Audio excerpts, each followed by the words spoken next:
Hello সবাইকে, good morning. কেমন আছো তোমরা সবাই? আজকে হচ্ছে কি শনিবার, আর সকালে ঘুম থেকে উঠেই আমি আমার আমলকি ভেজানো জলটা খেয়ে নিয়েছিলাম।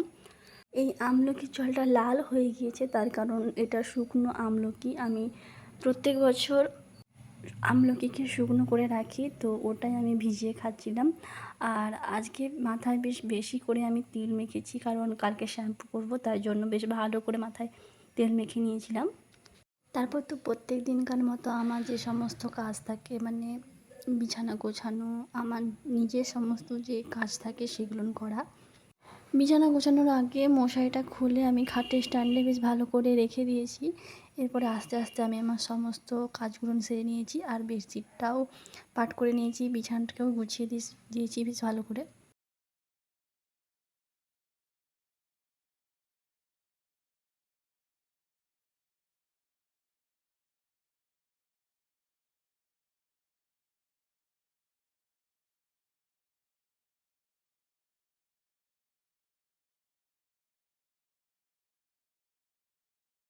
আজকে তো আমার সেরকম কোনো কাজ নেই, আর তাড়াহুড়োটাও নেই, তাই জন্য অনেকটা লেটেই আজকে বিছানাটা গুছিয়েছি। আর ধীরে সুস্থেই গুছিয়ে নিচ্ছি সমস্ত কিছু, যেহেতু আজকে তাড়া নেই।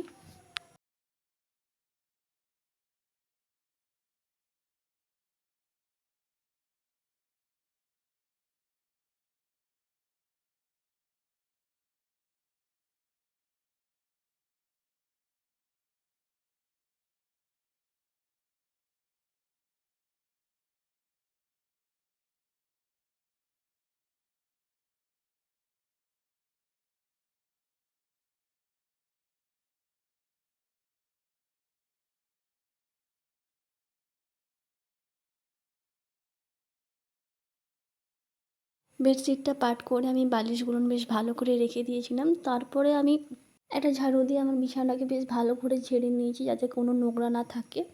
এটা আমার সব দিনেরই অভ্যাস। দুপুরে শোয়ার আগে বলো বা রাতে শোয়ার আগে বলো, আমি বিছানাটাকে বেশ ভালো করে ঝাড়ু দিয়ে ঝেড়ে নিই, তারপরে আমি শুই। আর আজকে না ঘুম থেকে উঠে দেখলাম যে আকাশটা একদম পরিষ্কার আর ঝলমলে রোদ বেরিয়েছে। আর অন্য অন্য দিন দেখি যে আকাশে মেঘ থাকে, মেঘলা করে থাকে, কিন্তু আজকে দেখছি না, ওটা আজকে নেই। একদম আকাশটা পুরো পরিষ্কার, আর রোদটাও খুব সুন্দরভাবে বেরিয়েছে। তারপর তো বিছানাপত্র গুছিয়ে আমি সকালবেলা চা আর হচ্ছে যে মুড়ি খেয়েছি। আজকে বিস্কুট খাইনি, আজকে চায়ের সাথে মুড়ি খেয়েছি। তারপর তো সকালে ওই 9:30-10টা করে আজকে চাউমিন খেয়েছিলাম ব্রেকফাস্টে। চাউমিন বানিয়েছিলাম। আজকে আর অন্য কিছু খেতে ইচ্ছে করেনি। মা তো বাজার করে নিয়ে এসেছিলো। কিছু বাজার মেঝেতে রয়েছে, আর কিছু বাজার ব্যাগের মধ্যে রয়েছে। আর এরপর আমি একটু ভিডিও বানাচ্ছিলাম। এই ভিডিওটা আমার অলরেডি ইউটিউবে পোস্ট হয়ে গেছে। তোমাদেরকে তো অন্যান্য ভিডিওতে বলেছিলাম আর দেখিয়েছিলাম যে রোদ খুব একটা বেরোয়নি, বৃষ্টি পড়ে চলেছে, মেঘ পুরো কালো হয়ে রয়েছে। তাই জন্য না অনেক জামা কাপড় শুকোনি, তাই জন্য সেই সমস্ত জামা কাপড়গুলোর বারান্দায় মিলে রেখেছিলাম যাতে একটু শুকোই। আজকে যেহেতু রোদ বেরিয়েছে, তাই জন্য কিছু জামা কাপড় ছাদে মেলা আছে, আর কিছু জামা কাপড় এই বারান্দাতে রয়েছে। যেগুলো শুকিয়ে গেছে সেগুলো এবার পাট করে তুলে রেখে দেবো। স্নান টান সেরে আমি পুজোটা করে নিচ্ছিলাম আজকে, কারণ মায়ের একটু তাড়াহুড়ো ছিল, তাই জন্য মা পুজোটা করতে পারেনি, এই জন্য আমিই পুজোটা করে দিচ্ছিলাম। বেশিরভাগ দিনই মাই পুজো করে, খুব কম সময় হয় যে আমি পুজো করি। আমার হাতে জল থাকার কারণে ধূপটা একদম ভিজে গিয়েছিল, যার কারণে ধূপটা বারবার নিভে যাচ্ছিলো, জ্বলতেই চাইছিল না। অনেক কষ্ট করে ধূপটা জ্বালিয়েছি।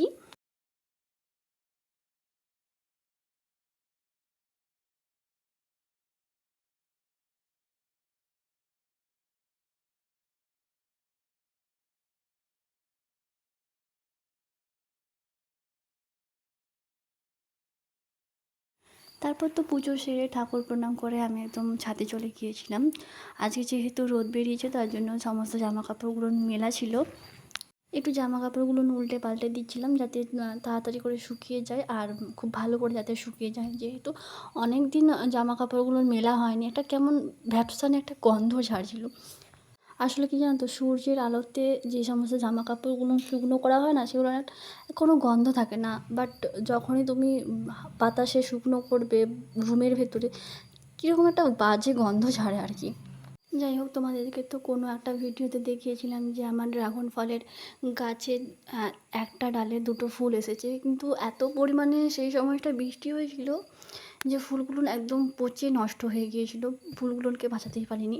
তারপরেও এই যে 4টে ফুল এসেছে, এখন কি হবে এই ফুলগুলো নিয়ে জানি না আমি। এখনও তো বেশ ভালোই বৃষ্টি হচ্ছে, কিন্তু ফুলগুলো দেখছি বেশ ভালোই বড় হয়ে গিয়েছে। এবার দেখা যাক এদের শেষ পরিণতি কী হয়। মায়ের এই ব্লাউজটাতে আমি ফেব্রিকের কালার কোন সত্য যুগিয়ে করতে শুরু করেছিলাম, কিন্তু হ্যাঁ আমি আজকে কমপ্লিট করে দিয়েছি। যাই হোক, পুরো ফিনিশ করে দিয়েছি কাজটা। তো আজকের মতো এতটাই ছিল, তোমাদের সাথে নেক্সট কোনো ভিডিওতে আবার দেখা হবে। টাটা।